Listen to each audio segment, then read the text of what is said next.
Hello from the Busy Needle. Today we have a show and tell type video.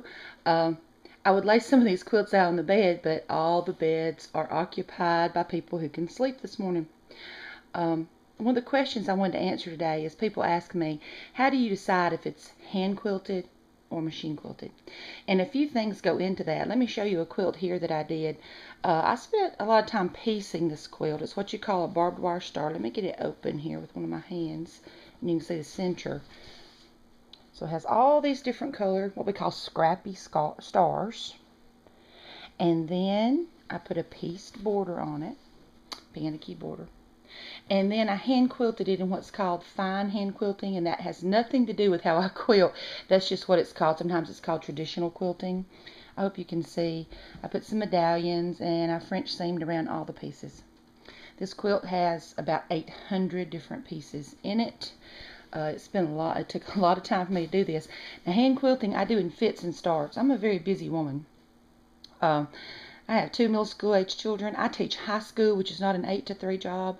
I'm a band mom. I got kids in marching band. I'm a busy lady. When I get to hand quilt, it's just in fits and starts. Sometimes I'll quilt 10 minutes in the morning before everybody gets up. Or I might get some quilting done during a TV show at night if I actually sit down in front of the TV with my family.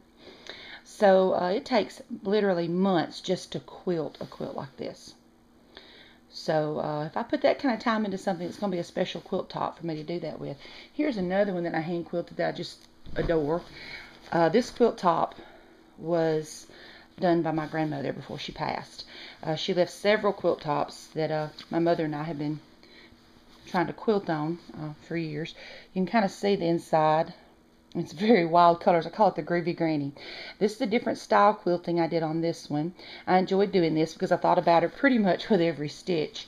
This is called big stitch quilting or pick stitch quilting. You can see here where I put our initials in the border. Again, this one took me months. I wouldn't take hardly anything for it.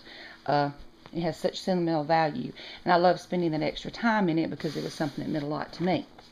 Now let me make my way over here and I'll show you this one. This is what we call string pieced, and it's very striking, but let me tell you, this is all scraps.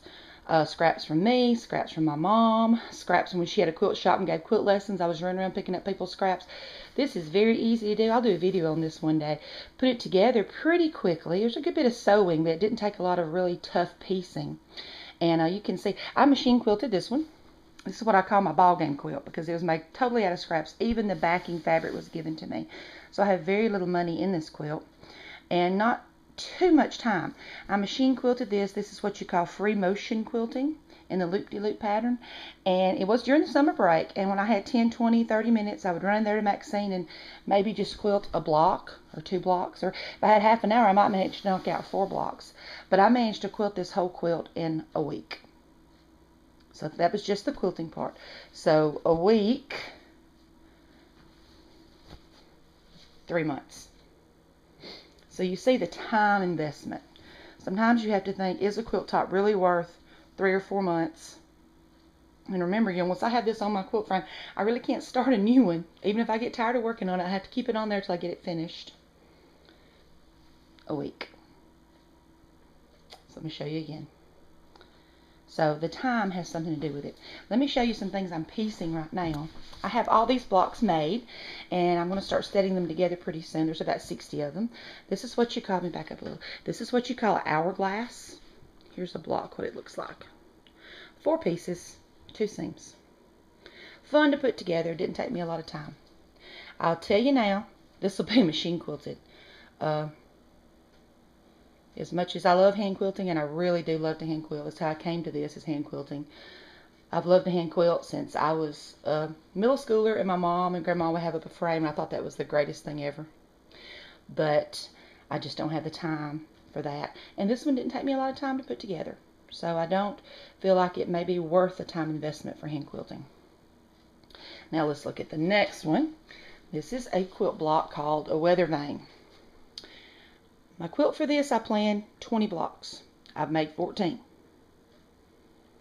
This quilt block alone has 37 pieces. 8 half square triangles, 4 flying geese, plus all the other pieces put together.